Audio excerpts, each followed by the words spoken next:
Want to save a WhatsApp group chat as a proper document?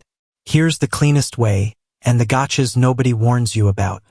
Group exports are messier than one-on-one chats. You've got multiple senders, join and leave system messages, contacts that show as phone numbers instead of names, and depending on settings, you may not even have everyone's contact saved. Same export flow as any chat. Open the group, tap the three dots on Android or the group name on iPhone, pick Export Chat, choose with media. WhatsApp packages everyone's messages into a zip. Drop the zip on chattopdf.app.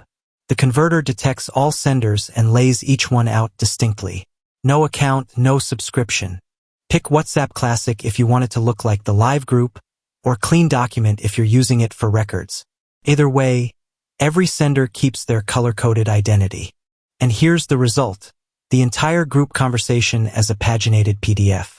Each sender clearly attributed, every image inline, system messages preserved. Searchable, shareable, yours to keep. On privacy, files auto-delete after 7 days. Nothing's kept. Nothing's used to train anything. That's how to turn a WhatsApp group chat into a PDF. Links in the description. Code VOICE25 for 25% off any tier.